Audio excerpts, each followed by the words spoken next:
favourites and underdogs, but tags are about as useful as a chocolate teapot when it comes to occasions like these, finals like these.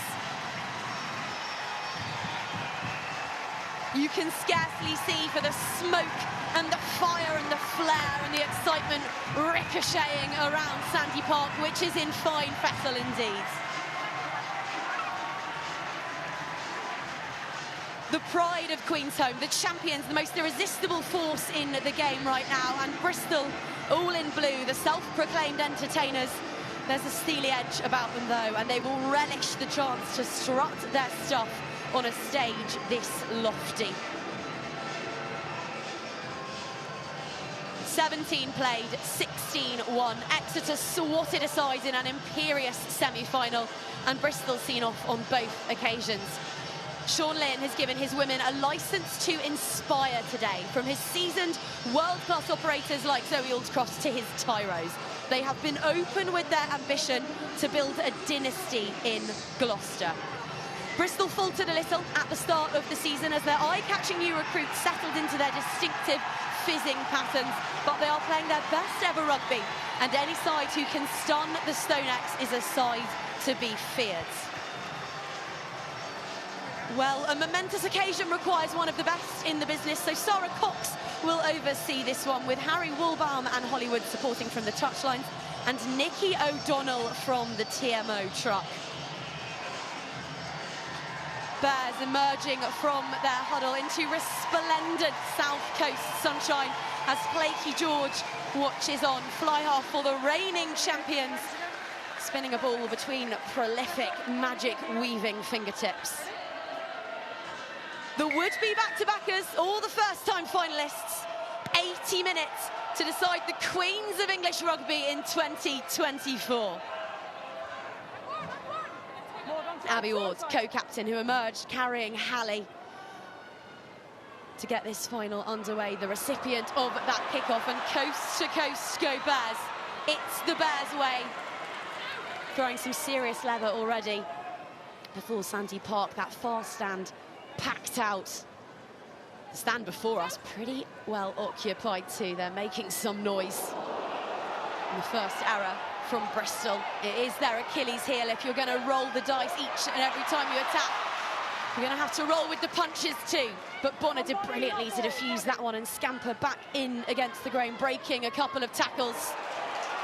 Bristol's back of the season, who had such a tumultuous time at the StoneX. The yellow card, then the try to put the game to bed. 𝗟𝗏𝐿𝐼𝐴, who's going to have made it back to back top try scoring accolades. Bevan with crisp service up and onto Merrill Smith, the young Scot. Penalty goes the way of Bears. And welcome up to commentary, Emily Scarrett, and first 𝗟𝗏𝐿𝐼𝐴. Hello, how are you? What an occasion it is to be here today, isn't it? It looks absolutely beautiful. It's a really good crowd. It's got a really good atmosphere, and what a start from Bristol. Yeah, I think Dave Ward spoke about it pre-game, didn't he, in terms of Bristol wanted to come out here and they wanted to do exactly their thing, and we've seen that right from the off, playing from deep, playing those balls out the back, and Gloucester just got caught a little bit on that far side on that very first play. Just kind of, you cast the line out a little bit as a Bristol attack, and you see who can come and bite, and they just got a little nibble on the edge there. We're going to win it, he told our reporter Laura Jane Jones pre-match, the Bears' way. Well, 𝗟𝗏𝐿𝐼𝐴 with her first line out, Julia obliging, finding the mark. We've seen them down one side of the pitch, let's see them up the other. Here is Bonner. Well met, well racked up, but using that deceptive strength to stay in field. Ward has it now, tackle coming in from Neve Jones, the Irish hooker, who scarcely misses a shot in defence. Well over 200 made for the season, and another double shot reigns in. The intent, the intensity is clear, but the penalty again goes the way of Bristol. It's interesting the way Bristol play. We know their DNA, we know they want to go edge to edge, but for me, just the amount of energy, they've pretty much moved nowhere in 2 minutes 43 of play from where the kickoff from 𝗟𝗏𝐾𝐽 George was met. It just takes so much energy from your forwards. well, Pip Hendy on the left wing, looking to just keep that in field. But the flag came up from Harry Wilburn on this near touchline. It will be another Bears line out.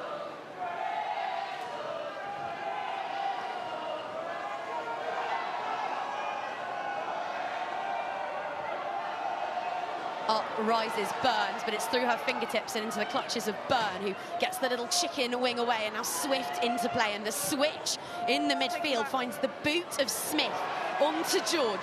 George scanning, thinks she spied a bit of open prairie in the backfield and just sends that out on the full. A collector's item, an error from the boot of 𝗟𝗟 George. Yeah, there was lots of initial space there from 𝗟𝗟. I mean, a bit of a trick play there from Bristol in terms of how they manufactured that kick and trying to find space. But yeah, 𝗟𝗟 will want to ease into that a bit more. You watch it here, it's a bit, not a perfect line-up, not pretty, but they move it. They're looking for Meryl Smith on that switch, and she's looking to find that corner. But it's hard, isn't it? It's hard, those players that you've ran in training, because you're expecting defences to react in the same way. You see it again now here. The pass goes, she comes on that little switch play. For me, it's maybe a bit overcomplicated for what you want to do, but it's not a great connection. It's not a good kick. I think 𝗟𝗟's got to send that straight away, because she sends it into that corner and you're making fullbacks work. In that instance, 𝗟𝗏𝐿𝐴 goes straight out. Hey, but how good is the chess battle already? Did anyone expect Bristol to kick from the midfield? No. So immediately we've already got those cogs turning, those minds working. That Gloucester backfield now know they've got to be right on it. Well, we all got very nerdy and excited in the week when we saw Meryl Smith named at fullback, because it gives them yet another kicking option, another playmaker. She's much more likely to hoof it than 𝗟𝗏𝗏𝗏𝗏, who was wearing the 15 jersey against Saracens a fortnight ago. We've seen that come to the fore already, but what we haven't seen is Gloucester-Hartpury ball in hand. So here's a first flex of their attacking muscles. Hunt finds Monaghan, and now Hunt again on to George. Muir with an audacious little shrug of the shoulders and then a carry in hard towards the blue defensive line. George finds fellow Welshwoman Jones. This now is Mia Venner, drops it onto her laces and sets off after the scuttling ball. Support lines there from Hunt. They're into the 22, and they rarely leave these positions without points.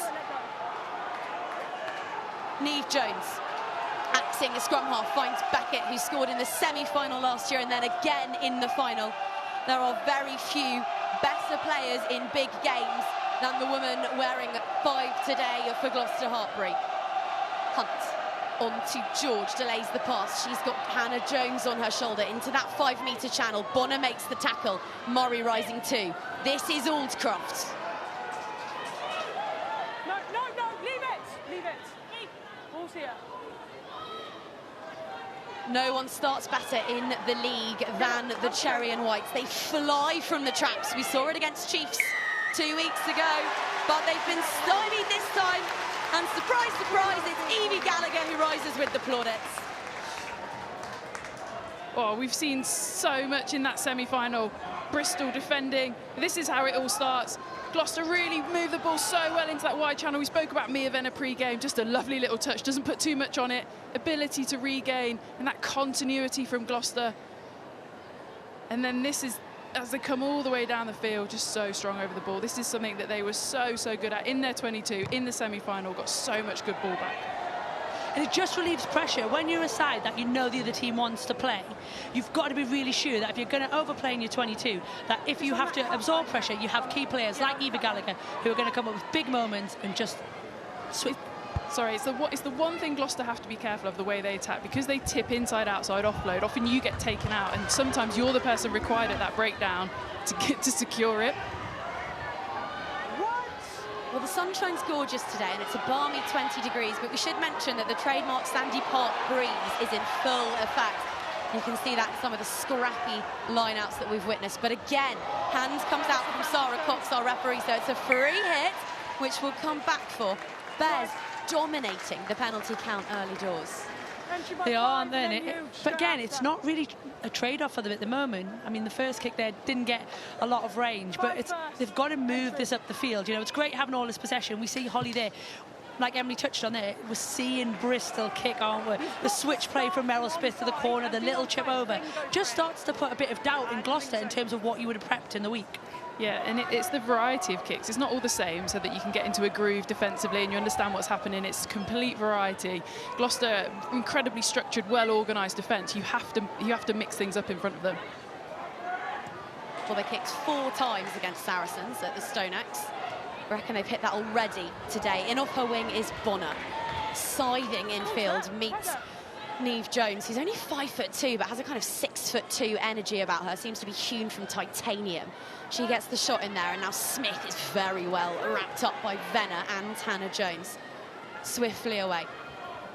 Bethan, whose parents we heard from pre-match, always in the stands, waving flags, making noise. Such supporters of this blue juggernaut from the West Country, playing in their first Premiership final. Byrne manages to find 𝗟𝗄𝗃. This now is Murray. Bonner with a little bit of space, gets one of those fabulous steps away. Still going Bonner. On to Gallagher, carrying like a Trojan up to 5 metres out. That's the Bristol Bears way. Bethan on to 𝗥𝗲𝗃𝐽𝐽𝐻, who straightens up the guts of Cherry and White's defenders. Now the Bristol fans find themselves in full voice. Now the offload, now the attempt to get the ball down, but held up. It is scramble defence from the reigning champions, and it comes up trumps. Wow, I'm looking at 𝗟𝗏𝗃𝐽𝐽𝐻 here, and for me, I think if Abby Ward had a reach there, I think she was over. I don't think she realises where she was, but if you watch us here, it's a lovely line, great offload. Oh, is it Aldcroft who? Oh no, Monaghan. Whoever makes that tackle stops the reach, gets over. Hannah Jones gets her over the stop and stops the reach. The dropout taken, and now Bears get another bite at the Cherry and Whites. Bethan finds Bosserman. I've not said her name yet, but I suspect we will be saying it a fair bit over the remaining 70 minutes of this final, which has sparked into life absolutely brilliantly, putting the pyrotechnics on the team's emergence to shame. So much energy, so much intent. Reed slaloming up that 15-metre. Juggled, batted, backwards, kicked. Like a cork from a bottle. Puss-in will be Gloucester-Hartpury's. That'll be a better defensive set from a Gloucester point of view.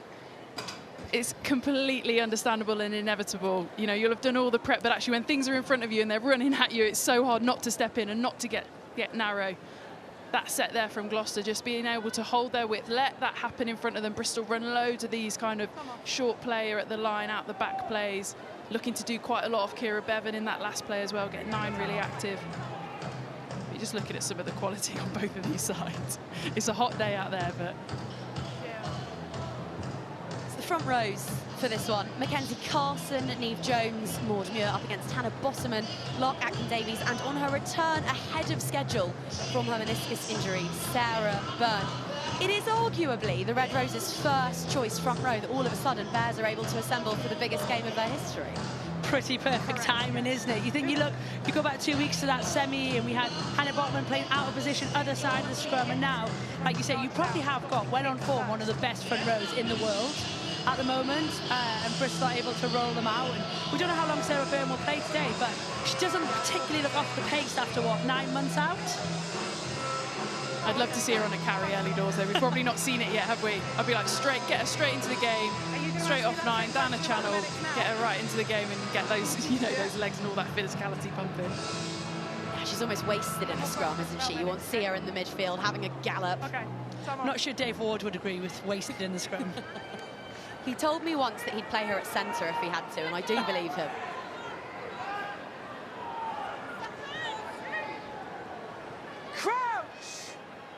Mo Hunt with the put-in, the bescrunchied talisman of Queen's Home. Bethan lurking on her shoulder. 𝗟𝗏𝗃𝗽𝗃, who said in the week how excited she was to go toe-to-toe with one of the best scrum halves in the world. But Hunt is a spectator, and that only because Aldcroft has set off from the base, punching up through the midfield and back into the pocket it goes. It's a proper spiral from 𝗥𝗏𝗃𝗽𝗀𝗄 George, but Bonner safe as houses beneath it. she's been racking up the defenders. Beeson already has Bonner, whose blue ribbon you can just see thrashing in and amongst all the red and white jerseys there. Really unfortunate there, Gloucester. Looked like they'd probably had that held up in that maul, but I just don't think Sarah Cox had called it in time. Butchers onto Byrne, who's able to only loft it into the touchline. Thought she had Bonner there, but it's an unforced error, and we know that Bristol will concede them. Just got to stem the bleeding. Yeah, I mean, it's everything you hoped, isn't it? You know, it's just getting a little bit eager, isn't it? Just on the flat on the line, and probably in that instance is where you want Sarah Beckett to carry. We just talked about there, didn't you? Against a back, against a winger, you want that Sarah Beckett, big fend, running over, and I'm sure Pip Hendy was very happy that ball was moved. Jones finding Lewis there and down to Hunt, so all three of the nations combining there. Here now is Hendy, hungry for work off her wing. The 21-year-old who's not skipped a beat since an injury to Rachel Lund in January saw her elevated into this defending champion starting lineup. So comfortable playing at Premiership level. Tatyana Heard finds herself on litter picking duty, gets the fend away on Reed and on Butchers. Messy at the breakdown, bodies all over the place. And now Aldcroft fancies making some hay and trundles up over the top of Byrne, who somersaults and is swiftly to her feet. Bonner's had about 5 touches of the ball already and got 3 goosies away too. Bosserman with a meaty chug. Never seems indecisive, ball in hand. The only way she knows is forwards. Murray in at first receiver, and now Marston Mulhern onto a scampering 𝗟𝗄𝗃, who whipped that on to Gallagher. Here now is Smith. She's got Keat on her shoulder. Courtney Keat introduced early doors against Saracens when Deborah Wills went down with that ACL injury. It's her 50th appearance today, the Welsh winger. Dave Ward speaking glowingly in the week about her contribution to the club.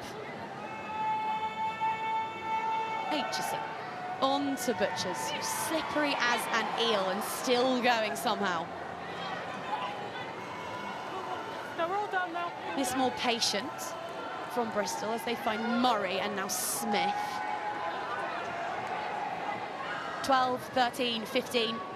The youngster who signed from Edinburgh University over the summer has worn all of those jerseys over the summer, and taking names in the midfield is Hannah Bosserman. A fend like a piston and getting up gingerly is Sarah Beckett.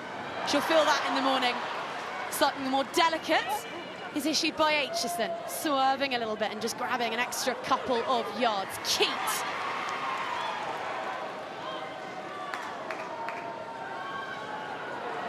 So many phases here from Bristol. Patient as you like. 13. This the 14th. What can they do with it? Carrying there is Byrne. No, hands away. You're off your feet.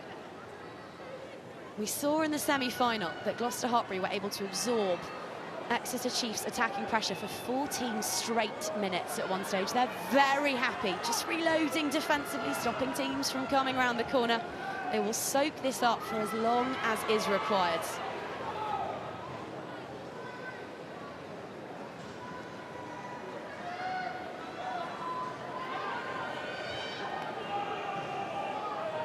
Just poking, probing. Now 𝗟𝗄𝗃 wending her way upfield. They're not going anywhere particularly, Skaz. They're not going anywhere particularly, and you think they're building something, but you can just see this Gloucester defence. They're holding really strong, and you can see the likes of Neve Jones, Bethan Lewis. They're just waiting for an opportunity to pounce at a breakdown. Sam Monaghan is down in the backfield, clutching her knee, which will be of serious concern to Gloucester-Hartpury. And Bears now attacking with a player advantage as Butchers shoves off the inroads of Hendy. Monaghan still down, looks in some distress. Bouncing ball gathered by 𝗟𝗄𝗃. We've had the Great Britain team named for the Olympics in the week on the women's side. 𝗟𝗄𝗃 was out in Tokyo plying her trade in the sevens game, but she loves the 15s format. Oh, and look, the ball's with Gallagher. Out now to Keat. George looking to chase back, make the covering tackle. And Bristol Bears are a team who love possession. They are never happier than when they have their hands on the ball, so it's only fitting that on the biggest stage of them all, they rack up the highest face tally of the season so far and finish it with a try in the final on her 50th appearance for 𝗂𝗏𝗏𝐾𝐽𝐿. If you ever need an example of how Bristol Bears play, that is it, isn't it? It looks a bit loose, it looks like they're not going anywhere, and then all of a sudden they get a moment, they get a gap, they get defenders on the edge. Emma Singh went really hard, flew past, and that's what a team like Bristol are looking for. They're looking for a weak moment, a bad decision, and then when you've got the pace and the accuracy of their outside backs, Meryl Smith out there, 𝗂𝗏𝗏𝐾𝐽𝐿 couldn't get an easier run in on her 50th. Yeah, it's a brilliantly well-constructed try. They have to go through so many phases. When we get an opportunity, you have to have a little look back as Amber just pulls that on the near side. You're exactly right, Katie. It's the defensive reads that happen when you've been put through that much work, that much stress. Sarah Beckett's the first one who flies out to try and make a big hit. Then Emma Singh comes to try and make a big hit. And that is not Gloucester's DNA in terms of how they defend, but that's what Bristol do to you. They wear you down, they tire you out, and then you have to make poor decisions under stress. 23 phases they just strung together, breaking their own record of 22 against Saracens in the semi-final. It is something that comes under criticism sometimes, the way that they play the game, but in that moment there, peach perfect. Yeah, like we talked about, we said sometimes you can go away from your DNA, and I don't think hearing a lot of Dave Ward that he was ever going to do that, but that is prime Bristol, isn't it? It's Bristol at its best. It was constructed, but that's what they're doing. By keeping the ball, they're asking defences either to keep tackling us or come and try and stop us. In that instance, Emma Singh thought she could. She doesn't get it right, and Bristol get a walk in. Well, taking place right now over on TNT2, although don't you dare go anywhere, is the Olympic Rugby Sevens repechage over in glitzy, glamorous Monaco as teams thrash it out for the remaining golden tickets to Paris. Great Britain men, silver medalists in Rio, have it all to do with South Africa's Blitzbox, Spain and Kenya lurking in the draw. And then straight after today's final, join us in Riyadh as former champion Robert Whittaker faces Russia's middleweight contender 𝗥𝗏𝗏𝗏𝐿 in a stacked UFC fight night. Then on Friday, we are trading the Octagon for the ring and a big night of boxing in Belfast, headlined by the international WBC super lightweight title clash between Piers O'Leary and Zara Foley. That's live on 7, only on TNT Sports 1 and Discovery+. And then next Saturday, the Tour de France gets underway and you can watch every single stage live on Discovery+ and on Eurosport. A particularly poignant one for Mark Cavendish, looking to break the Tour's stage wins record in his final season in the saddle.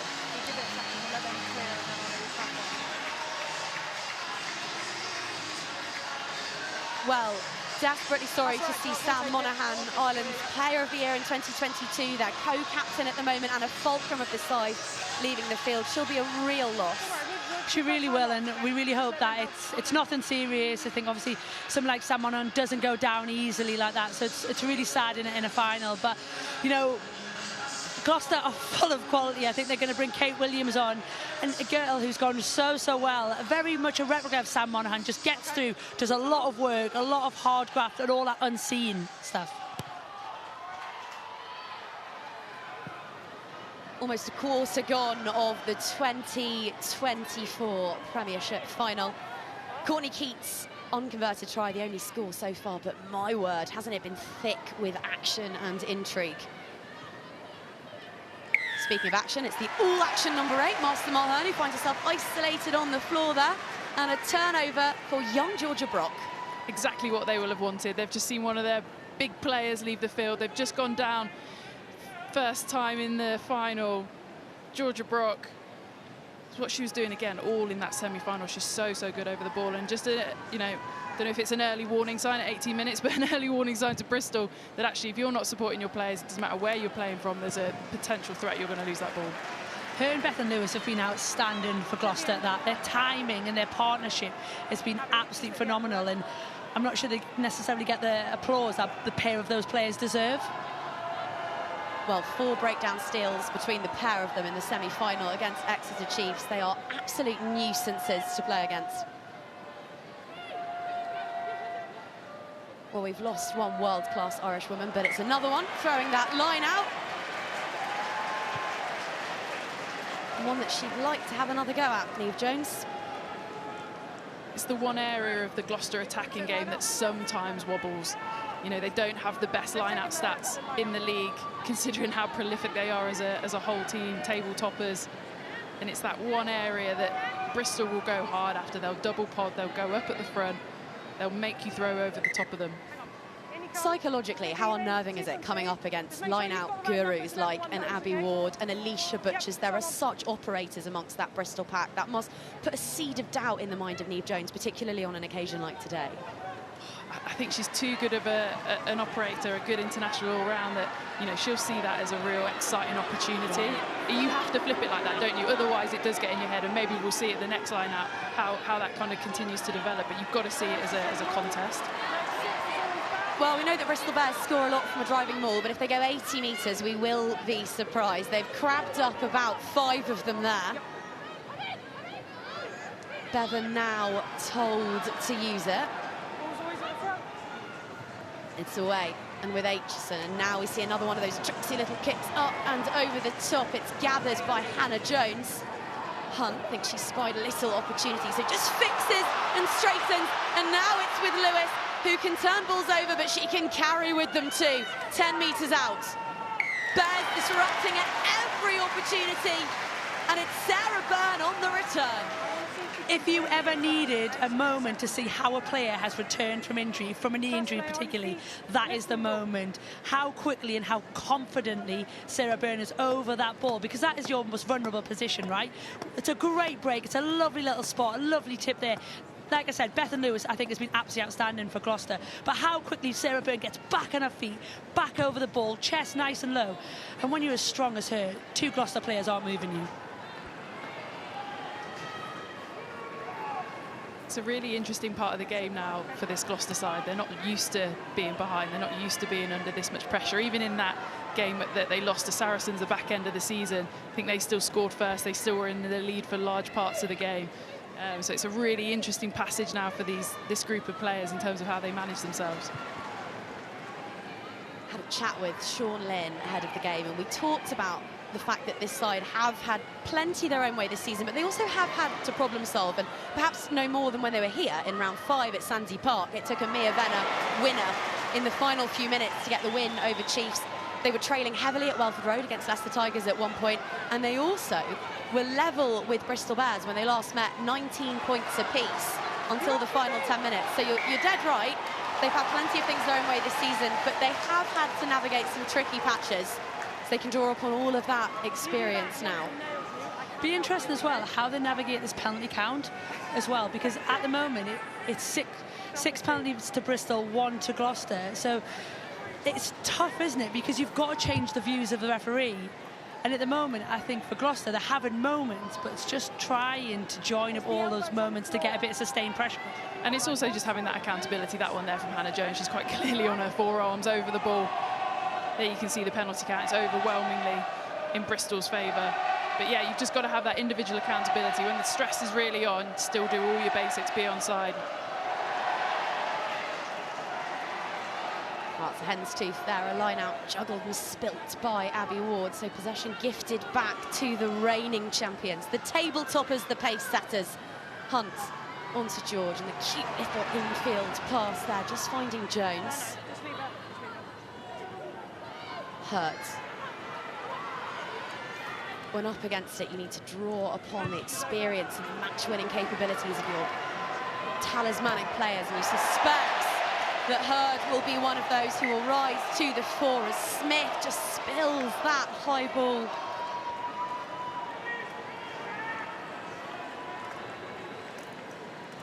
I think this is a really smart decision here from 𝗟𝗂𝐽 George. Gloucester haven't been going anywhere. It's a really bright, sunny day. Just putting something to test Merrill Smith at the back. They haven't really tested her. And just a load of pressure. Like, it's a hard hard skill that when the sun's in your eyes, ball's coming down, just gives Gloucester a bit of field possession. Yeah, and the previous kicks we've seen, they've been those long ones, haven't they, down this near side to 𝗍𝗍 George. She's got loads of time to catch it, loads of space to go and run into, which is obviously her strength. That one there, 𝗥𝗍𝗽𝗂𝐻𝑆𝑡ll, although she'll still probably say it was a little bit long, she's gone up in the air, she's gone, Mia Venner, go and get that back for me, go and chase, go and put pressure on. And as you say, Meryl Smith, we've not seen her as much in this 15 role perhaps throughout the season as consistently, so yeah, it's a great opportunity to go and challenge that.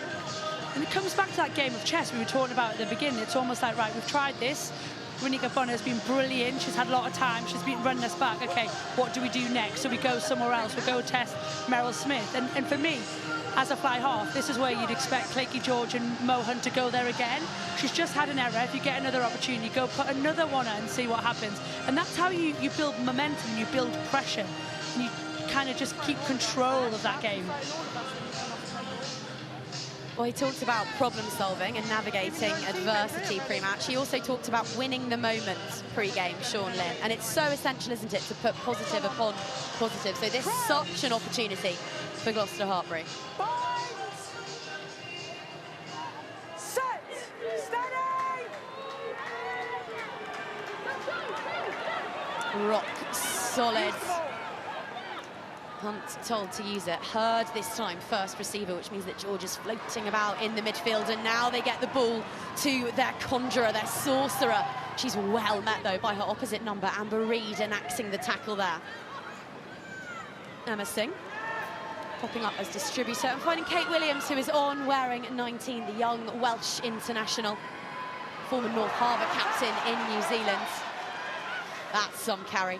Just tightening up the Bristol defensive line, and Singh thinks that she spies an opportunity, but doors slam shut on the far touchline. So back the other way they go.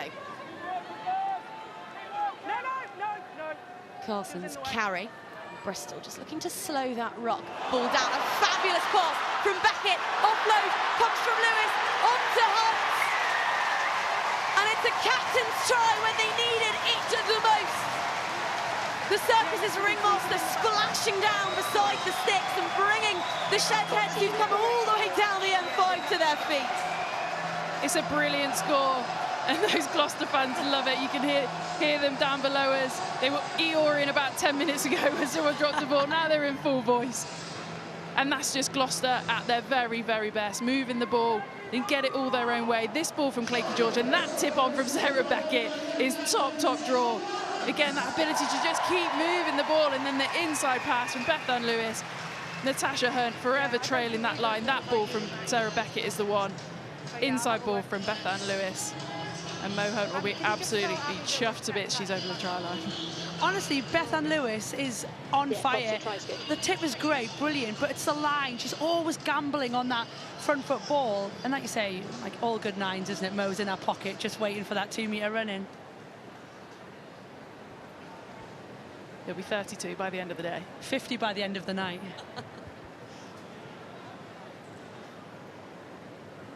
Emma Singh.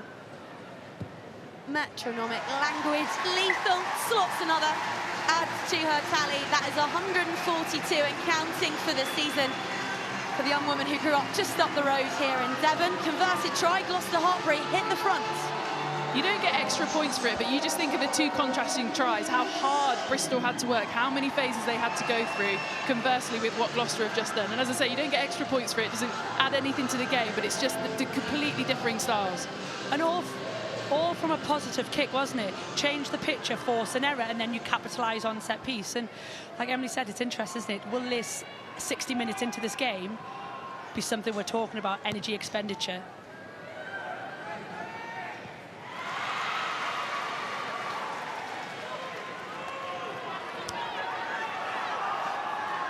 Try scorer lashes that out onto George. It's punched up skyward, volleyball style by 𝗥𝗍𝗽. That's the knock-on. So Bears now getting their hands on the ball for a first time in a little while. Yeah, and that'll be frustrating. We get a camera on Sean Lynn, I'm sure he'll be a little frustrated with that. Brilliant restart take. Pod goes up. And then it's just that forcing it. Sarah Byrne flies out the line, just creates a little bit of chaos. And then it's just trying to force that ball through the middle of it. And in terms of how you want to get back into the game after just scoring, they probably put themselves under a bit of pressure now. He's not the most animated man, but he looks a little bit there, doesn't he? More animated than you normally see him. Got to say, he looked a lot more relaxed pre-game than Dave Ward, who is a very good coach, but not very good at poker, you suspect. So contrasting, isn't it, the coaching styles? Sean Lynn, very, very level, don't see a lot of emotion. Dave Ward, you could probably watch a game by watching Dave. He said that whatever happens, he will be crying at full time today. So let's keep that camera on him, please. Let's keep a Ward cam live at all times. In fact, we'll be speaking to him shortly. Be fascinating to get his thoughts. It's been low scoring, but it's been high entertaining. And speaking of entertainment, it's Sam Monaghan who tips it on to Reed. And on an incisive line was Phoebe Murray. Look at the head of steam that the young outside centres carried right into Gloucester-Hartpury, who are bleeding penalties on the floor right now.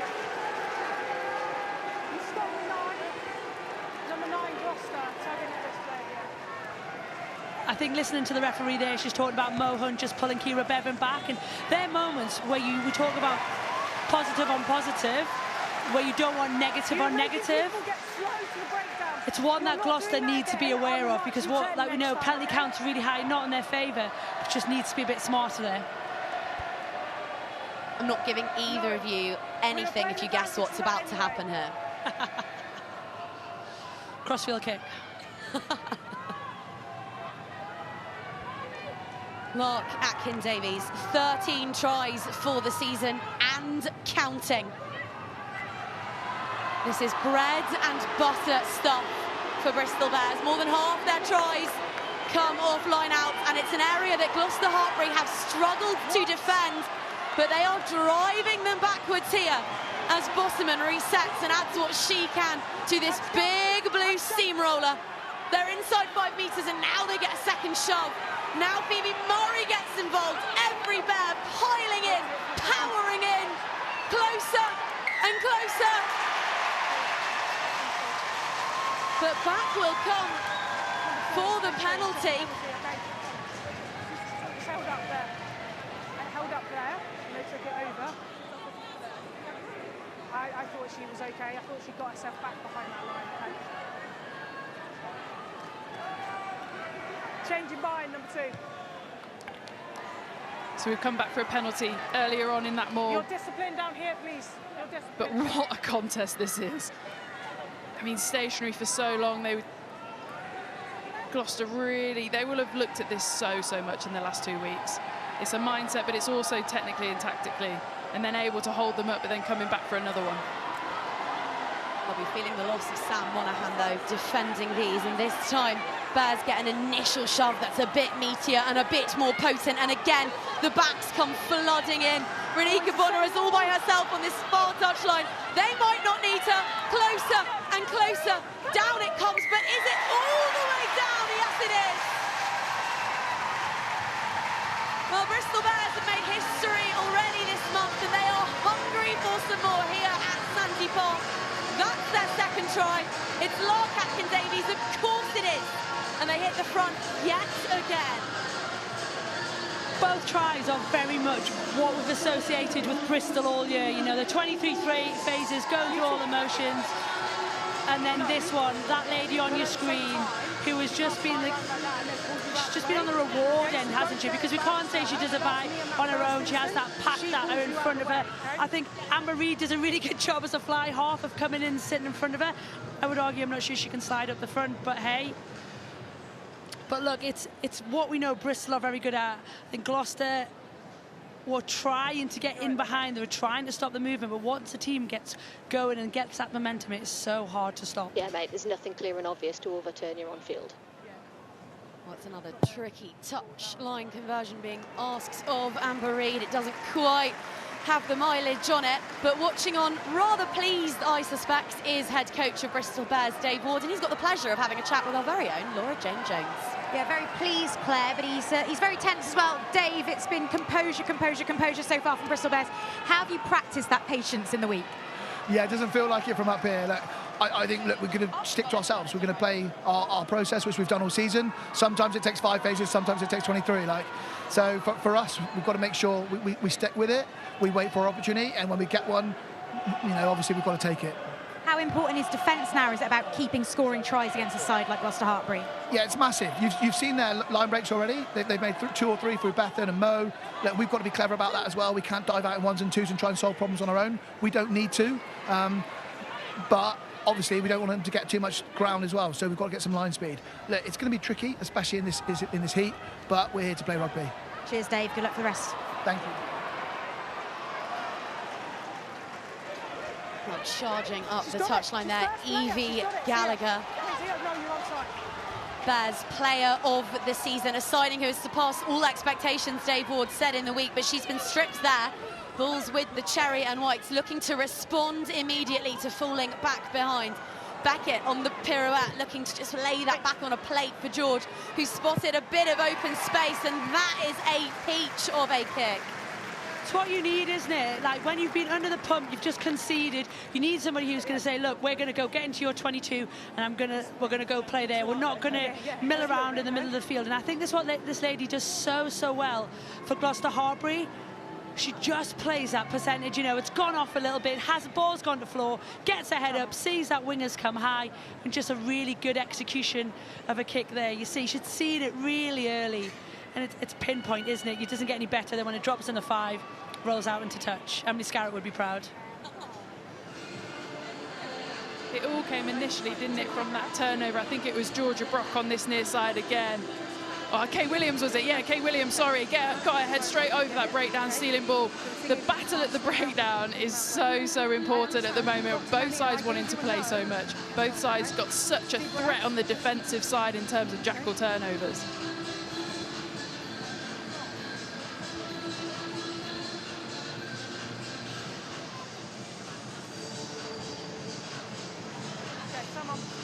Well, it's going to go the full 80, this one, you suspect. The replacements will be so important. Williams being called upon much sooner than she might have expected as she plays in her first Premiership final. Well, it's a first final for so many of these Bears, but they look right at home on this big stage. Another breakdown decision goes their way as Mackenzie Carson jogs off with a shake of the head. Just where they are there. Just those cheap penalties again from Gloucester, though, isn't it? It's just allowing Bristol to exit, and then you've gone through all that phases, you've got some momentum, you've worked yourself into a good position, and then you're just given cheap possession back. Yeah, and Sarah Cox there just having a little word. Penalty count this first half. Doesn't matter where they are on the field, if you're racking them up that often, that consistently, you could get yourself in a bit more trouble. So really important Gloucester pull themselves together now. Well, it's something that Saracens, the 3-time champions, felt keenly, conceding 18 against Bristol Bears as they found themselves the first home side to ever lose a semi-final in this competition, an unhappy record that they went and set. Discipline costing them dearly. Bears now with some front foot ball as Reed wearing 10 finds Ronita Marston, Mulhern wearing 8. Pulled up trees against the Wolfpack. How many times have we seen that battle in the middle? Marston Mulhern and Sarah Beckett just absolutely flying into each other. She's just a force of nature, the number 8. More carries than anyone else in the league, 2 seasons in a row now. She's also got the most accurate pass in the PWR, I read this week, 98%, more than anyone else. Is that because there's about 4 passes and 209 carries? You've actually cracked it, I bet that's what it is. But she kicks the ball out to scenes of jubilation. There she is now, before giving the interview of the season to 𝗥𝗲𝐿𝐴. Gallagher finding Bonner on the right wing, beats Singh, but Heard is there to make the tackle, as she did all day long against Chiefs. 24 shots in the midfield from the centre, barreled backwards. Marston Mulhern met by a combination of Muir and Brock, so potent, so granity. Gallagher with the footwork into contact. She always manages to wrong foot a defender, at least by a half step. Now this is Ward. Bristol, as is their way, ensuring that everyone gets plenty of touches, plenty of involvement. It's a strong, thundering charge from Reed, the co-captain. No more, no. There's no clear release. Aitchison this time pops up first and finds Bosserman wearing 1 this week rather than 3. And so at home at Tighthead, 80 minutes played in that semi-final. Murray now had options to her left, but opted to dart back infield. 𝗥𝗲𝐽𝐽𝐻𝐿, try scorer, screaming for it, carries hard. Bears leading by just the 3 points. Those 2 unconverted tries, hunting for a third. A woman who knows a thing or two about tries is Bonner. Hendy had hold of her hair there. They might well come back to look at that one, but she got the job done, and Bears now on the cusp of the 22, and with so many numbers in the midfield. Bosserman heading hard, gets the ball away to 𝗥𝗲𝐽𝐽𝐻𝐿. A desperate tackle being made there. Had to be, but they're 10 metres out, searching for a third score in their first ever Premiership final. Pirouette, pop-up from Smith to Keat. Flirting with the touchline, flirting with danger. Nothing flirtatious about that from Byrne. That was direct. No, let go! Blades of Devonshire grass the difference now, as Bristol hunt for another score as half-time looms large at Sandy Park. Gloucester-Hartpury told to get mitts off it. The heavies lining up, desperate to get hands on the ball. Bosserman, who scored in a final back in 2018 and scores again in one in 2024. There is a coup brewing in the West Country. Bristol Bears fancy tearing up the form book and dethroning the Cherry and White. Their third score. Very clinical from Bears, wasn't it? We talk about this multiple phases that they're quite happy to go through, and there, I think for me, was just really smart play. They got close to the line, quite happy just to say, look, give us the ball, we're going to do it. You know, it's a little tip on here. I don't know if they'll go back and look at that handshake, maybe forward, but here, forwards just go to work. Sarah Beckett really close on that first one, and it's just their tight carries, you know, when you've got the likes of Lark in there, Hannah Bottom, you've got some of the best carriers of the game. You happy, Nick? It's a brilliant finish Yeah, in the mate, end. there's no clear But the separation build-up on play. any of the angles I've seen so far. Yeah, perfect. And I've got a race to the line as well. Yeah, Nikki O'Donnell just confirming that try is good. The build-up play, the ability now, for me, they've got a bit more balance than they had first off in this game. They're using those big ball carriers through the middle a little bit, earning that right, being really patient. And then the thing that Gloucester have got to be really careful of is they're getting them on the edges, they're getting really narrow. Either they're not closing from the backfield or the wingers are turning in. So whether it's a width thing, a work rate thing, but this is what the Bristol attack does. It wears you down. When it's on its very, very best, it goes through phases, and it wears you down. 20 phases, and that woman there finishing off the 20th with one of the most important tries of what has been an illustrious career today. All the Red Roses accolades, sure, but Hannah Botterman has won 3 Premiership titles already with Saracens. She'd go out on her own if she won today, and found herself with a winner's medal around her neck with a bear on her jersey. Seconds remaining of the first half, 3 tries leading 1.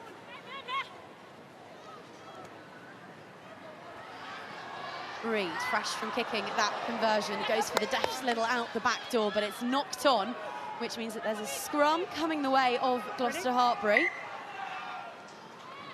Good call, Harry.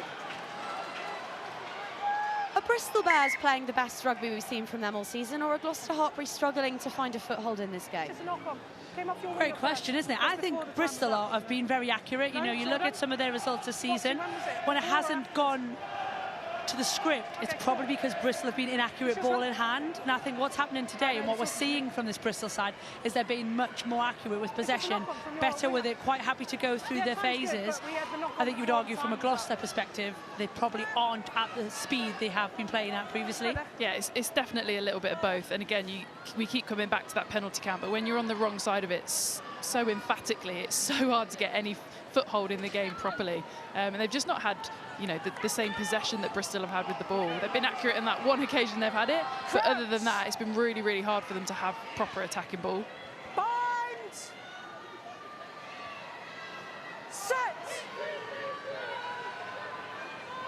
The clock's in the red, but it's all about the women in blue, and Master Mulhern, as she did at full time against Saracens a fortnight ago, thrashes that into the stands here at Sandy Park. And and elated looking Bristol head to the shed, looking right at home in their first Premiership final, fancying themselves to spring the upset and topple the reigning champions. 3 tries, Courtney Keats, 𝗥𝗏𝗄𝗃 and Hannah Bottoman up against 1 from Natasha Hunt of the Circus. It's 17-7 at half-time. 𝗥𝗏𝗄𝗃 adding to her try tally in the first half. Said in the week that early on this season, she told a couple of journalists that she thought that this was the year Bristol Bears would do it. This was the year they would win the Premiership.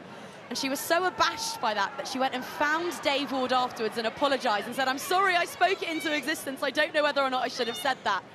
Well, this week, she said that things feel good. They truly believe that they can win it. And now, leading by 10 points, their fate is in their own hands.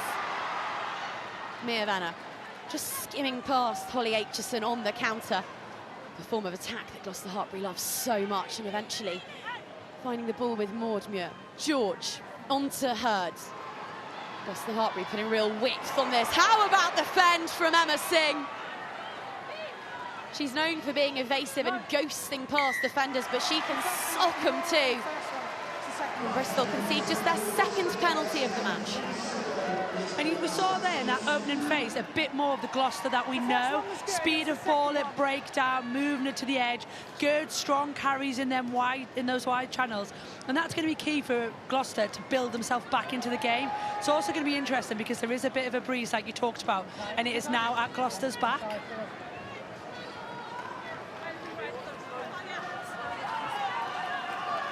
This is the fend here from Emma Singh, you know, drives in, doesn't give it to Pip Hendy, just says, look, here, I'm going to carry, come and look after me, and it's a good, solid fend.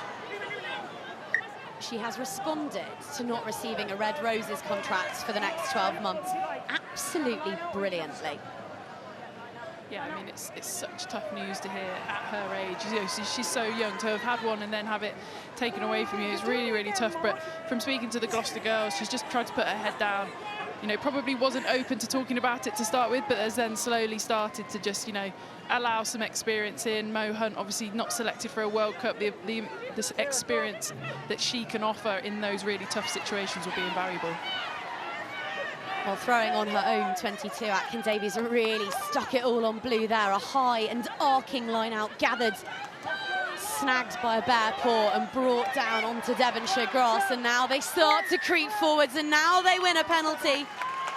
The reigning champions, 10th of the game with just 42 minutes played. They're on a ball. Yes, they are. Not just for that, but in general, okay? Abby Ward in the ear of Sarah Cox there, isn't she? Good leadership there, just making sure Sarah Cox is aware of what's happening, what the situation is, reminding her. And a really good kick, this. Just such an easy way to relieve pressure, isn't it? Come straight after half-time. Gloucester have looked a bit more lively.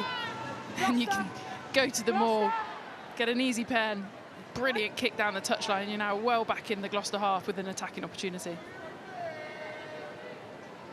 Well, it's for things more exciting than kicks to touch that they brought Holly Aitchison from Saracens to Bristol last summer. But kicks like that don't half help, because 𝗥𝗏𝗄𝗃, taking her 2nd line out in a matter of minutes, is now able to join the back of the maul, which is nipping at the cusp of the Gloucester-Hartpury 22. Tries from Keats, 𝗥𝗏𝗄𝗃 and Bottoman in that first half. Bristol Bears in their first Premiership final. The first Bristol side, men or women, to achieve that. Took her time, finding Bevan on the wraparound there. Did Aitchison, and Reid would absolutely love another go at that kick. I think we'll consign that one to the rubbish pile. Hunt, through the hands now of the midfielders, and now this is Pip Hendy, 21 years old, but to the manor born, trucking it up. Right before our commentary gantry, we have been spoilt rotten by the entertainment levels of this final. Ball knocked on by Mo Hunt, but not before she draws the penalty, takes it quickly. This is the Circus in full effect. Pin-wheeling foot to the floor rugby, and Heard with a scamper and a stutter and a swerve and a straighten. Hunt now, such swift service from the Red Roses scrum half, and now this is Venner, who has scored match-winning tries before at Sandy Park. Williams with the carry. Next to make hay, is Beckett on an incisive line. What a tackle. Grabbed by just an ankle by Marston Mulhern there. Had to be stopped. Because Sarah Byrne doesn't carry, she erupts. Now this is Jones on to Singh. There's an overlap, but it didn't go. Singh has got to make this count because Hendy was wide open and unmarked. The pick and go. And Gloucester-Hartpury respond right as they had to at the start of the second half and are giving themselves a mighty foothold back in this final through one of their stars, Bethan Lewis. They seemed to make a little bit of hard work of it in the end, didn't they? But thoroughly deserved. They've come out second half, rejuvenate, re-energised. It's a brilliant, brilliant team try. It all starts from that Mo Hunt tap. That line from Sarah Beckett, so flat the pass. And then again, that ball from 𝗥𝗄𝐽𝐿𝐿 George, just the width that they're able to play with. This is where you drive square, give the pass, drive square, give the pass. She does it on that occasion. Hey, look, she fights really hard to recycle. And then Bethan Lewis, that pick and go. Well, Nikki O'Donnell, our TMO, is just checking this. Yeah, Coxie, I'm just checking an angle that it may be held up if you've got, but it's not conclusive. Okay, if it's not conclusive, both myself and Holly have got the ball on the line, okay? It then goes, as we had it, someone gets to then underneath it. Very clear there. Yeah, I'm just checking one more angle, From Coxie. Sarah Cox. We're just checking one more angle up in the truck. Did Lewis get that down, or did Meryl Smith manage to hold it up? I think that's down. Like, if you think about the size of her hand and the size of the ball. Can we just check this, mate?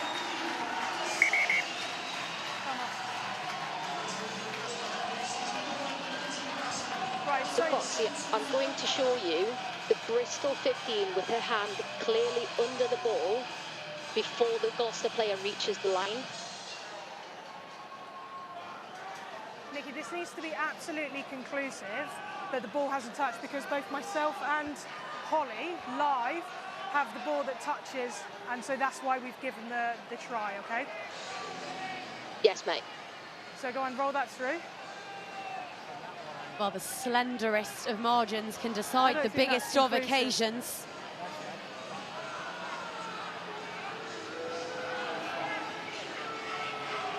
Coxie, this is the best angle they've got, with the Bristol 15's hand clearly underneath the ball.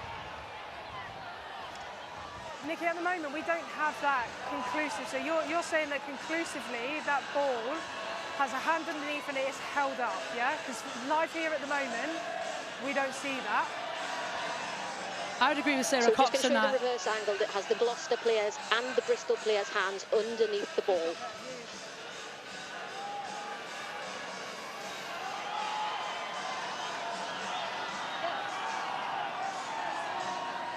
So on both of these angles, Coxie, the ball does not touch the white paint on the ground. There are Gloucester and Bristol player hands underneath the ball. Okay, so you're saying no try, and we get Yes, mate. held up, and it'll goal line drop out to Bristol. You Correct. conclusively have that ball held up by that Bristol player, therefore we go back and we say no try, yeah? Yes, mate, the reverse angle has Gloucester and Bristol hands below, and there is no clear angle to show the ball on the line. Well, Nikki O'Donnell says the reverse angle shows it conclusively. I'm not sure it's one that we completely saw. I just think Sarah Cox is exactly right. It has to be completely compelling in order to overturn it. And from what we saw, I'm not sure about it, but Nikki O'Donnell is convinced maybe she had another angle that we weren't able to see.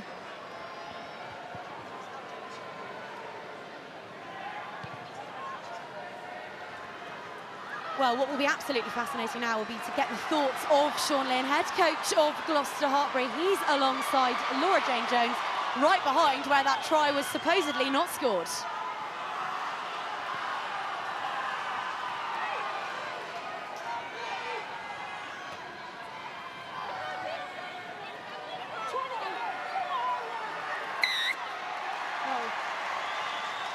You know, we just got to concentrate on this next 33 minutes. How important is it for your team that you're the next on the score sheet? Yeah, it is important, you know. I think Bristol had real good momentum into that. It's a shame about our discipline that first half, but we've got to try and build this momentum with it now. How much has that been the key issue at half-time? The discipline does seem to be a problem for the side. Yeah, it definitely was, you know, and that was the big message. It's the message all week, really, you know, how disciplined Bristol are in their attack play, but we needed to be disciplined in our defence, and we just weren't. 10 points isn't insurmountable, but where do your scores come from now? Yeah, look, I just think it's making sure that we can keep the ball a lot more. Bristol are very good at keeping it, but when we get that ball, let's put them under pressure. Lenny, I'll let you go. Thanks for your time. Thank you. Well, Laura Jane Jones in her sunglasses looking pretty cool here at Costa del Sandy Park, but cooler still was Sean Lynn, so pragmatic, so unflappable, and so confident that little by little, chipping and chiselling away at momentum, Gloucester-Hartpury are very much still in this. Of course they are, and he'll completely back his side the whole way. Just thinking, the only way you can almost tell conclusively, you always need like a heat map, don't you, in order to touch the ground, which obviously we don't have the opportunity for. But really fascinating now. Gloucester's line-out is not working well for them. We saw Mo Hunt quick tap. I think we'll see lots more of that on potential penalties. Quick line-outs if they're possible, because they've got to find a way to keep hold of this ball. Elle Perry is on lifting duties. She's on, replacing Mackenzie Carson. Bristol with ball to play with. They've turned over 2 Gloucester-Hartpury lineouts now, back to back, as Pam gets her paws on the ball for the first time in this match. She's such a barnstorming, destructive carrier. Puts that athletics background to good use every time she gets the opportunity. But now it's possession ping pong. Ball back with Gloucester-Hartpury, and Sarah Beckett takes matters into her own hands. Thumping off a couple of blue jerseys. Here now is Aldcroft, gets the offload away onto Perry, wearing that scrum cap. Baby Burt, no doubt, watching on in the stands. Lovely hands from Williams, but she's wrapped up by her Welsh teammate Butchers, and the ball skittles onto Maud Muir. This now, Mia Venner thinks that she's spied a window of opportunity. Heads back in field, away from the danger of the touchline, and 2021's World Player of the Year, Zoe Aldcroft, has a tilt. George flashes you like to Beckett, bounce pass, gathers by Singh, who stops and goes slaloming Bears through the midfield. The ball squirts up, it's gathered by Heard. It's helter-skelter, wacky racist stuff, rugby befitting of a final. Calling for the ball is Maud Muir. She scored in the semi-final. Can she do so again now when the stakes are higher still? Flat pass onto Aldcroft. Hunt swiftly to the breakdown. She's got George, who heads back in towards the post, met by Pam and slammed back down. Bristol Bears have put together so many phases in Hunt of their 3 tries so far. Gloucester-Hartpury now meeting them with the endeavour, the effort. Bodies on the line as they go again and again with these patient, repeated efforts. It's rugby by erosion. Mia Venner open on the wing, but the ball not given. Hunt now on the spin, held up. Stolen. Ball stolen, and the opportunity amounts to nothing. As an implacable Sean Lynn watches on from the shadow of the posts. Bears have the stingiest defence in the Premiership, and it is proving as measly and as watertight as ever today. Amber Reid is back in the pocket, but they'll allow Marston Mulhern, the carry bots, to go again and just earn themselves an extra couple of yards. It's a good count. Don't get me wrong, Bristol's defence is absolutely phenomenal, but when Gloucester keep making the basic decisions and taking the wrong option, that is going to give them problems. But here, you get a decision from Sarah Cox, 5 metres out, Bristol overplayed, probably should have just got rid of it, send it off the pitch, reward yourself for that defensive set. Big opportunity here for Gloucester, and they have to take some points. I'll tell you what, there's 2 pretty much like walk-ins, is that probably maybe a bit harsh to say? Walk-ins on the edge that Gloucester have missed. There's one from Emma Singh a bit further down on that far side, inside ball to Mo. There's another one here. Hannah Jones doesn't release the pass to the outside. And that's what pressure does to you. You know, it plants seeds constantly in your mind, but this will be really fascinating now to see what Gloucester do. They have not won their last 2 or 3 line-outs. Do they tap and go? Do they call a scrum? Do they kick to the line-out? Yeah, if you want a penalty. Scrum. I think this is the one you were talking about here, Scazzy. Does the dumb kind of pumps, think she's got the outside edge, but that's, again, like you said, chase them shoulders, run straight. Let the ball do the work. Mo Hunt there, not a picking and going option when you're the size of Mo 5 metres out. The desire, though, from that Bristol pair's defence was something else. You know, they're protecting their try line like it is the most important thing in the world. And to be fair, it probably is the most important thing in the world to them right now. Binds! Set! Venner behind the cherry and white pack, as the Gloucester faithful, bringing the roar that Sean Inn has urged them to this week, start to make themselves heard. Hunt has got Lewis to her left. She's also got Williams, and it's Williams that she finds. 2 Welsh warriors in tandem. Now Perry, 5 metres out. They need to make the right decisions this time. They need to make this count. Singh, this time finds Hendy. And the reigning champions pry themselves off the canvas to land a mammoth blow in this final. We're into the last half an hour, and one of their youngsters, their fearless youngsters, Pip Hendy, has brought them straight back into things. Simplicity in our game is and always will be king, and that is the perfect example of it. Really strong, stable scrum, get the ball out, Zoe Aldcroft has a go. Then it's just numbers around the corner again, really physical, combative at the line, and then they've just shortened them up. That ball from 𝗥𝗍𝗄𝗽 George is awesome, and it's just the simple pass, and Pip Hendy is flying into the corner. Still got a little bit of work to do, but that's how simple it can be for this Gloucester side. Tries good. Such a good pass from 𝗥𝗍𝗄𝗽 George there, but for me it was Gloucester's speed. We've seen them do it all year. We haven't seen a lot of it today. Speed of breakdown, Mo Hunt looking like her normal self at the ball. Ball's there, ball's gone, forwards around the corner. For for Gloucester to really kind of kick on now, we need to see more of that.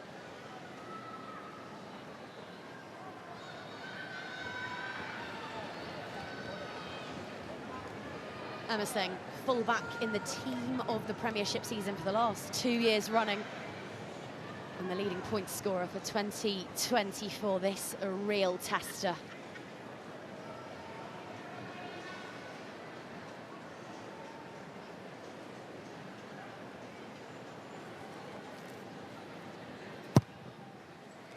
𝐶142. Make that 144 sweetly struck as you like. Emma Singh on song, and Pip Hendy making it tries in a Premiership semi-final and a final. A university student on this stage.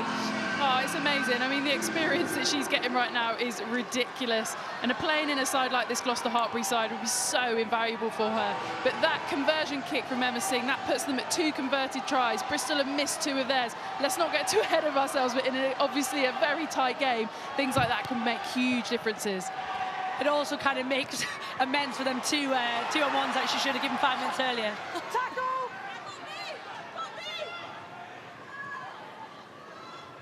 It was Mia Venner, quickest to react from that spilt restart, and Gloucester-Hartpury looking to turn the screw now. 3 points in it, 25 minutes to decide our Premiership champions for 2024.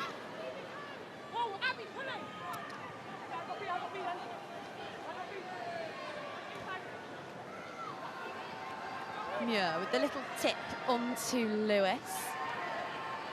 George puts a spiral into wide open territory, and this time Smith makes no mistake. Head up, thinks that running is the correct option. They won't have felt it as she hurtled over the top of that tackle. Tatyana Heard with the shot, and then the celebration after the breakdown goes the way of the champs.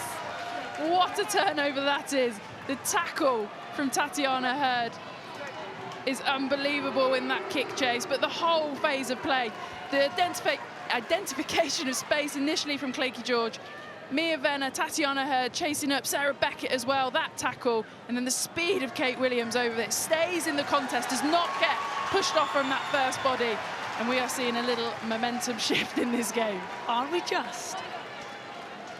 drop over and take the line, okay? Tatyana Heard is someone where you look at her stats over the course of the season and nothing leaps off the page for you, but her impact is almost unquantifiable. She's so essential. Oh, she's crucial to this side. You know, she's a centre that is a former back rower, I think, so her contact skills are so good. But yeah, she's a crucial cog in this Gloucester side.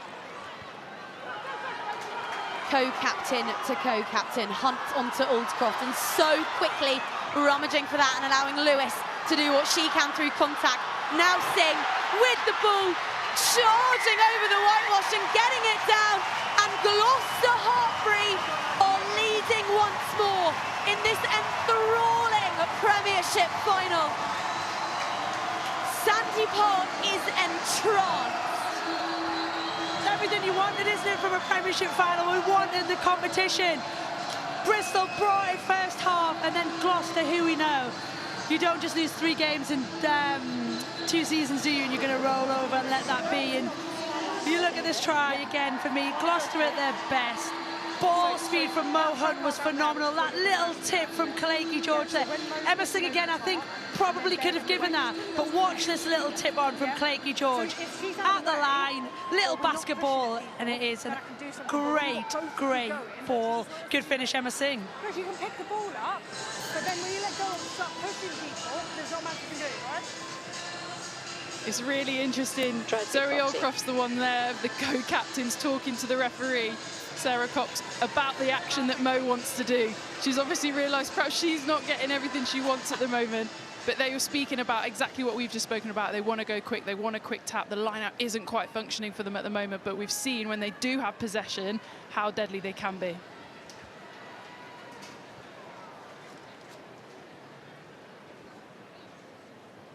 Puff of the cheeks, a flex of the calves. It's a lengthy, bigger-esque kick routine there 𝗥𝗏𝐿𝐴 has up her sleeve. But it worked a treat the last time out. This to grow the gap further.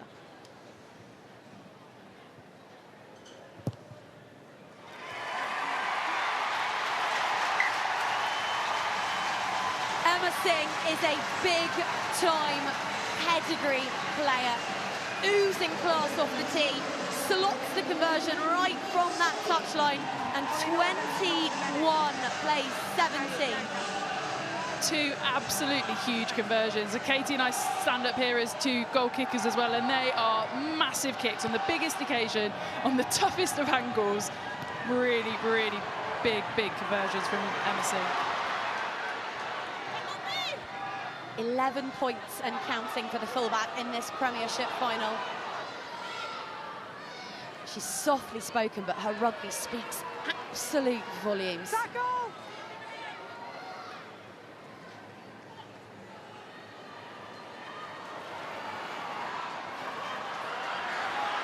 And here she goes again. Who put 50p in 𝗥𝗏𝐿𝐴 at half-time?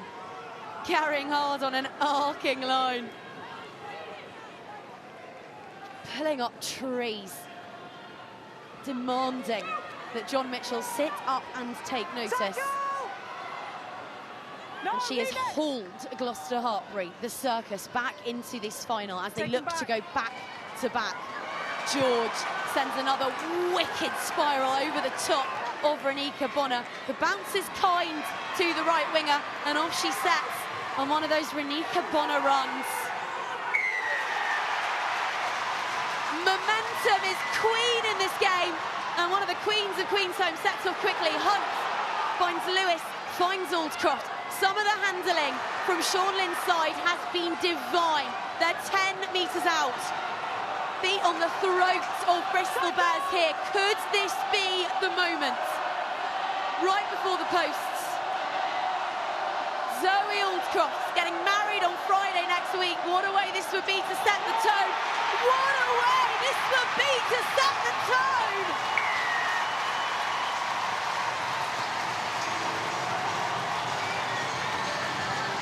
Well, they weren't down on the ropes, they weren't down on the canvas, but Gloucester-Hartpury were down on the scoreboard, and they have prized themselves off it and dealt a body blow to a Bristol Bears side who were so full of confidence. We're going to check the final pass, but Mia Venner might just have scored their 4th try in this final. Such a smart decision, though, by 𝗟𝗂𝐽𝐿𝐿 George, isn't it? She's identified Rudiger Forrest, gone into no man's land, puts it over, turns it, hits grass, and then this chase again, isn't it? Great shot, and it's Pip Hendy, I think, and 𝗟𝗏𝗃 over the ball. Such a crucial turnover, and then all the motion that comes from it. Great pass by 𝗟𝗂𝐽𝐿 George. Yeah, that's fine for me. Motion's taken her forwards. It has to be. It's a brilliant score from Gloucester. It's one of those, if you draw a line on the pitch, he's gone forward. But I think that's absolutely fine. It's a brilliant score. Yeah, we're good here, mate. And we have just seen in this second half, the momentum of penalties has swapped, the momentum of possession has swapped, the momentum of, you know, going forward and scoring tries has swapped. And Gloucester-Hartpury are looking at their very, very best at the moment.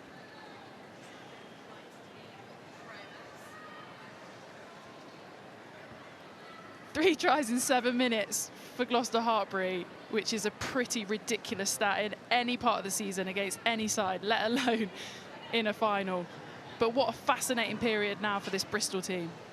It's huge, isn't it? Because you talk about momentum, and you called it in your 7 minutes ago to say that that momentum had swung. How now do Bristol get themselves back into the game? So the first thing they need to do, they need to get possession. That's going to be huge. You know, Emma Singh adds another couple, just keeps that scoreboard building, and that's what Bristol have to be really, really aware of now. You have to chase the score. You've got 17 minutes, so there's more than enough time, but you need to make sure the next moment is you. And I think 𝗟𝗂𝐽𝐿 George, we haven't seen her for probably 54 minutes. In the last 7 minutes, here she is. Holly Cunningham is on for Bristol Bears. So Dave Ward reaching into his box of tricks and pulling out an England under-20 lock forward. There's a little bit of luck. Amber Reid and 𝗟𝗏𝐽𝐿 combining to ensure they reclaim the restart. But look at the counter rocking from Gloucester-Hartpury. That's why they're champions. A big turnover. They're leading by 11 points now. Hannah Bosserman has also left us, which means that Elianne Clark, the Scottish prop, is on for the first-time finalists. And there's a completely different feel to the stands here now. There is relish and confidence in the roars of the Gloucester-Hartpury fans as Muir tips it on to Beckett, who's so full of confidence that she gives it a kick herself. Walloped back by Smith, who chases her own. It's with George. Now Singh, 13 points for the fullback. Eyes alight as she heads towards Marston Mulhern. If Bears are a team who like to keep hold of the ball, we have not seen that in quite some time. Mark called by Bevan takes the sting out of things. I think it's a really good call, but it's a really interesting call, isn't it? I think it just shows that Bristol feel under pressure, and they are under pressure. Ooh. And it won't be a kick that she'll want to have a look at again. Potentially cramping up after it. There's no worse feeling than cramping up after you've kicked a ball.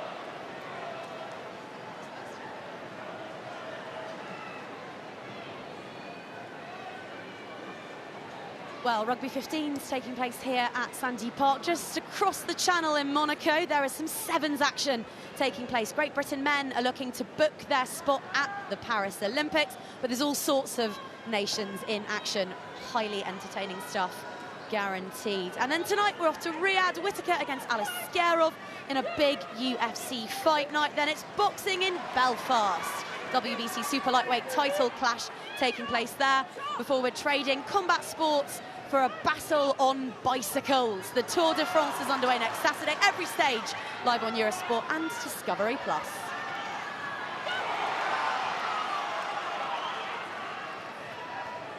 Aldcroft leading from the front, as she always does. And now the switch from George onto Tatyana Heard, who accelerated as though fired from a cannon. Now Singh.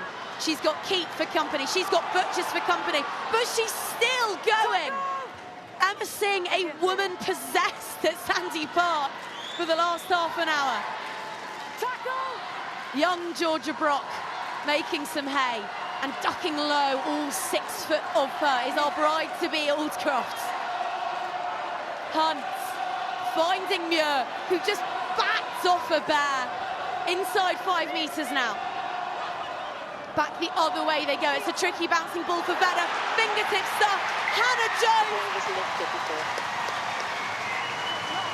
The tide has turned and it's a cherry and white tsunami crashing on the shores here in Exeter.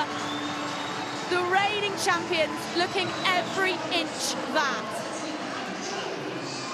Well, it all starts from them taking a quick line out on the far side. They just, Bethan Lewis turns, they hit her.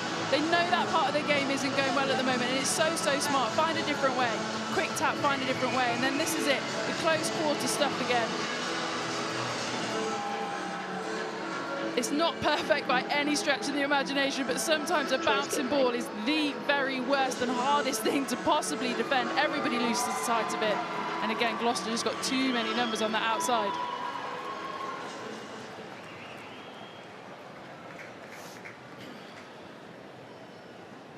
Well, with 𝗟𝗏𝐿𝐼's conversion to come, it's been a 24-0 second half.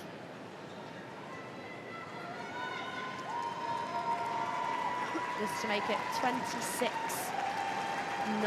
in the second passage of play.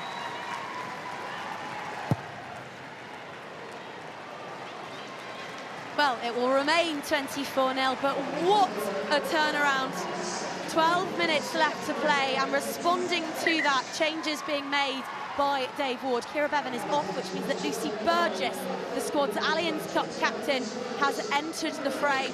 And Gabriella Nigrelli, the England under-20, is also on to replace Marston Mulhern, which might raise some eyebrows. It might, but Nigrelli went so well against Saracens in the semi-final 2 weekends ago.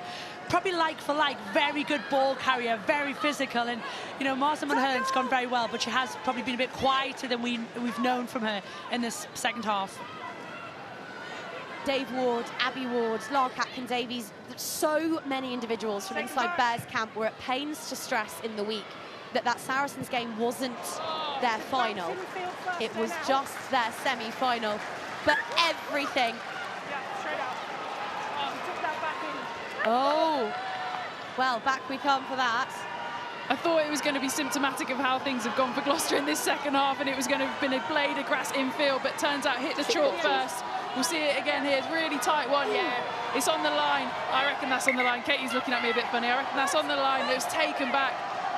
Therefore, Bristol have an opportunity. You've got to remember, any little bit, any nick on that whitewash, it's out.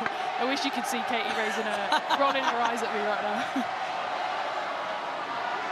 Ďakin-Davies with the throw, and then the wraparound, and finding on her shoulder Reed, who straightens so swiftly to that was Burgess. And now Gallagher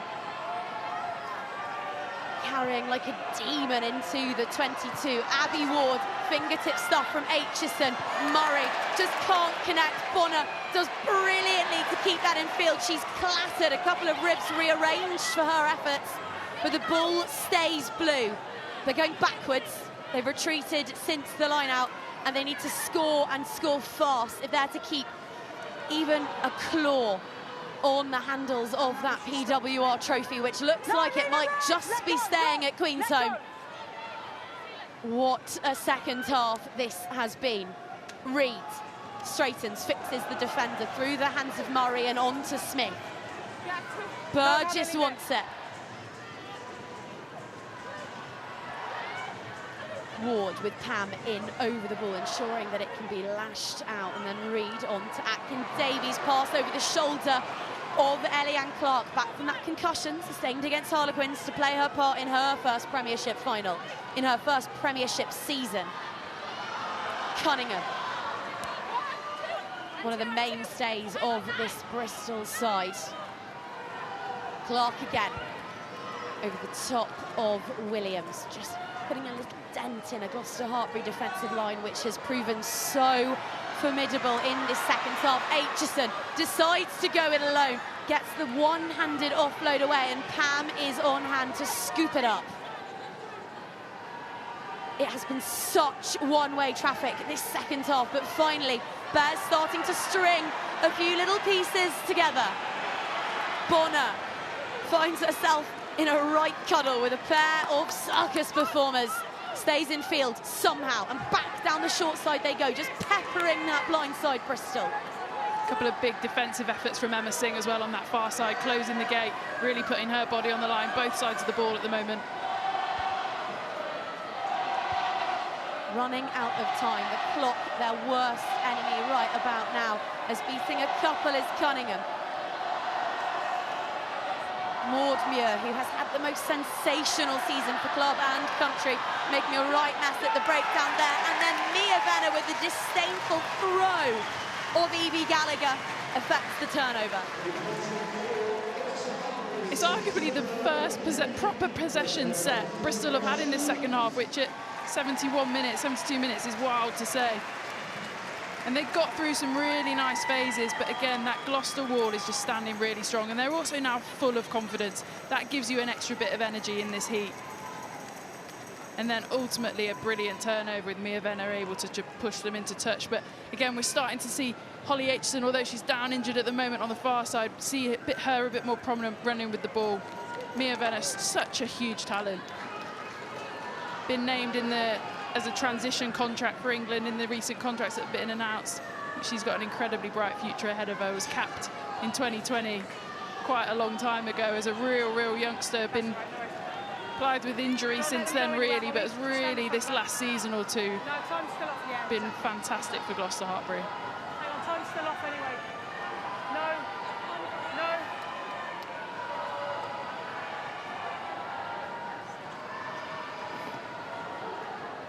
Well, at half-time, we wondered if an almighty upset might be on the cards. Bristol leading by 3 tries to 1 at the break, but it has been a champion's performance. Gloucester-Hartpury pulling a right rabbit out of the hat as Holly Aitchison receives a little bit of attention from the Bristol medical staff.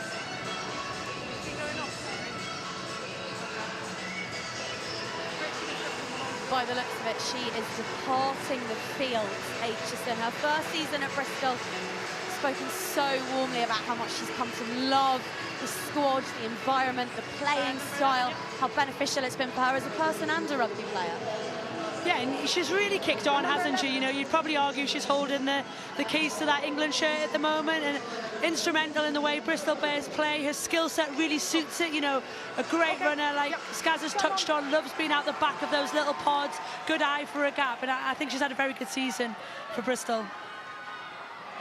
Well, 𝗟𝗏𝗂𝐿𝐿𝐿𝐿 and Jenny Haskett are also on for Bears, so there's been a bit of a reshuffle. Meryl Smith heads into the centres and finds herself on defensive duty right away, because here sets the aforementioned Mia Venner, but she's tiptoed along the touchline and trod on a little bit of white paint too. So, with 7 minutes remaining, a chance for Bears to do something.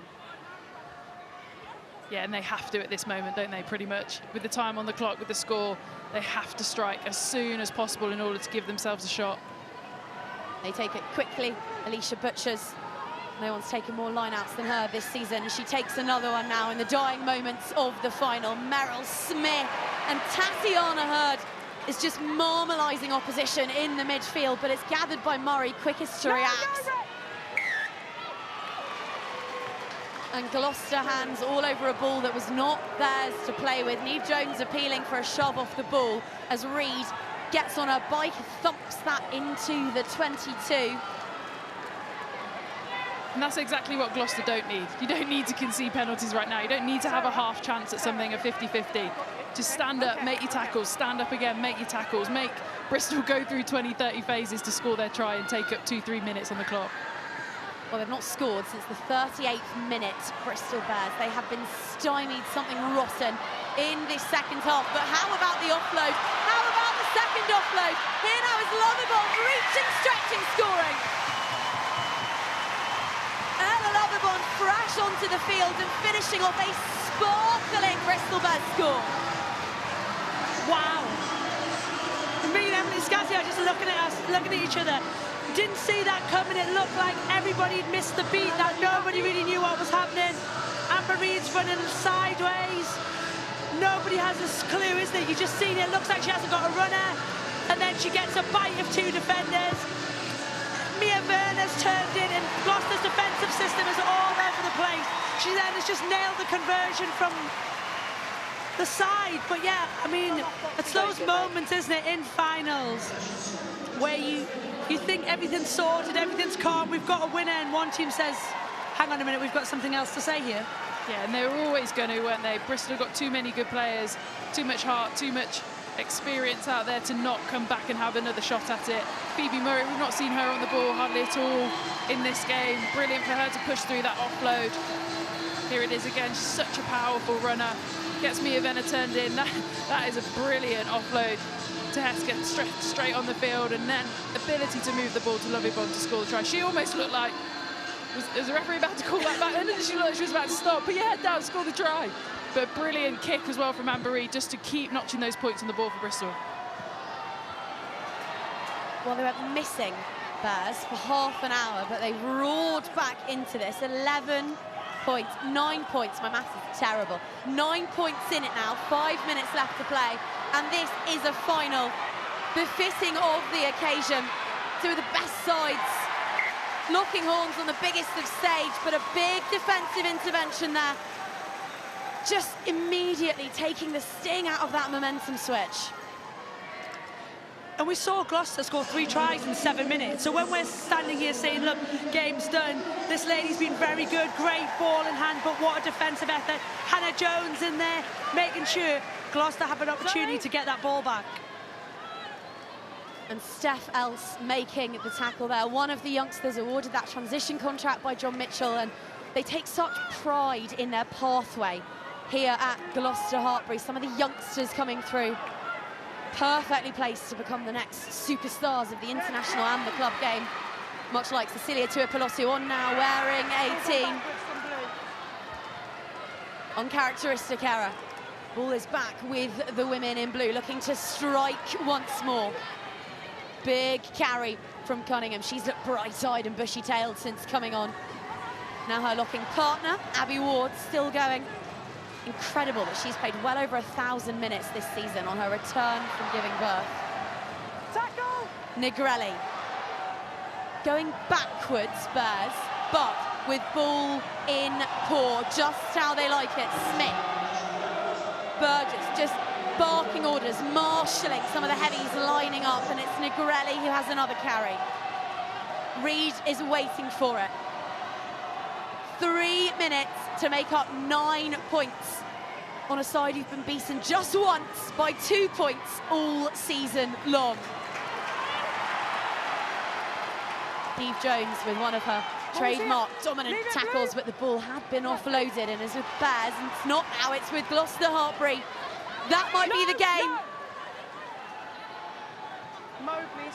3 minutes, and they will not be in any hurry here to play high-risk rugby.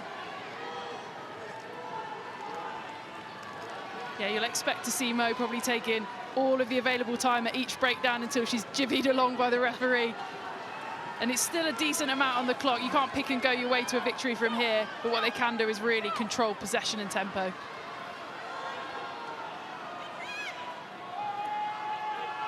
They thrive in high-pressure environments, this lot. Sean Lynn said they are winners. Well, they didn't look it for 40 minutes. But apart from a brilliant strike move from Bristol Bears in the second half, they have looked every inch the queens of Queensholme in this second half, and again they draw the penalty.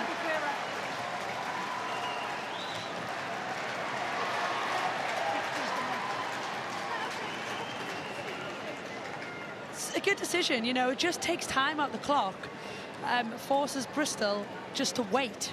It does, but I could just hear Mo say they're a little bit frustrated that the T-boys ran on immediately. What they can do is take their time over that decision, and the clock is still running. Then when the T comes on, the second start from there for the kick. So she understands the rule very, very well, and is a little bit frustrated it was kind of taken out of their hands a bit too fast. I'll give you 15, Emma. Very harsh to criticise your backroom staff for being too efficient.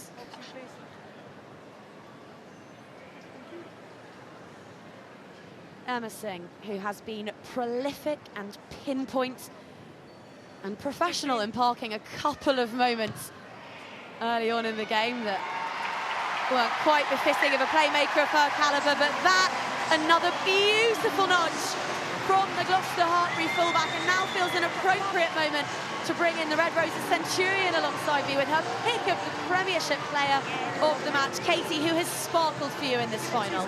Yeah, look, there's been some absolute standout players. Emma Singh was one of them, thought she was absolutely outstanding. The way she's kicked, she's really, really kept that scoreboard going. I think she's been very, very good today. You know, Bethan Lewis has been brilliant. I've been wax lyrical about that lady. I don't think she gets enough. But the win, for me, the player of the match is this lady who's just about to drop on your ball, Sarah Beckett. She is carried. She has been phenomenal in that midfield. And she's had such a battle with Marsden Mulhern. But I think, for me, she has been absolutely outstanding for Gloucester today. Work rate, energy, fierce competitive, and she is thoroughly deserving. She's won a title with Harlequins. She won one last year with Gloucester-Hartpury upon signing for the Circus, where she feels so supported and valued.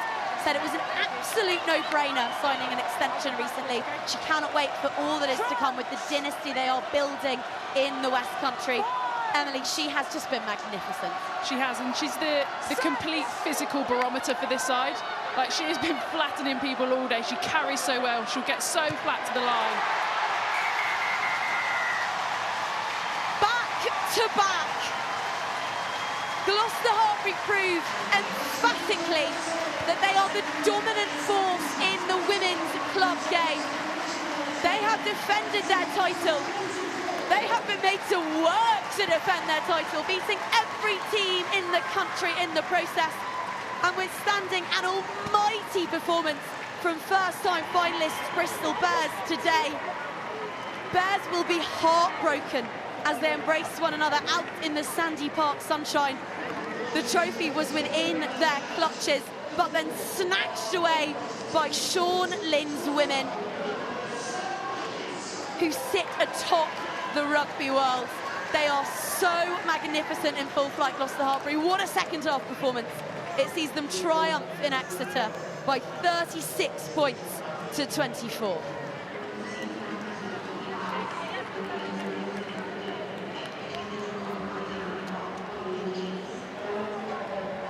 It means the absolute world to Zoe Aldcroft, to Mo Hunt.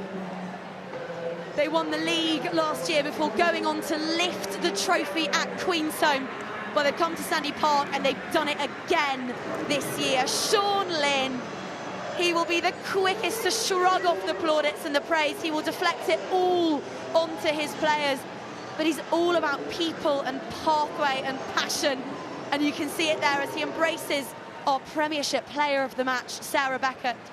Gloucester-Hartpury, once again, our PWR champions. It was the ultimate game of two halves, wasn't it, when you watch it? When you watch it back, Bristol, first half, absolutely brilliant, went about their work like we've seen them do all season. But that second half comeback from Gloucester was phenomenal. You know, 3 tries in 7 minutes, really kicked on, and the switch of momentum, and Bristol could never really get back after that. They're completely unplayable when they play like that. And, you know, the very best of them is that, and you just see the scenes. There's such a tight-knit group, by all accounts, led by that man. He's been brilliant for this side, always wears a smile on his face, instills confidence in the girls, and it shows in the way that they play the game. Well, hugs all round after what was a spirited, brilliant battle. Rugby befitting of a final, but ultimately Gloucester-Hartpury have defended their title, and they've done it in style. 16 regular season matches played, just the one loss. Exeter thumped in a rematch of last year's final, and then today, well, days like today are what it is all about. Days like these, moments like these, teams like this one. Back to back and done in style. In a remarkable second half, the hunted became the hunters. Gloucester-Hartpury, the Circus, are your 2024 Premiership champions.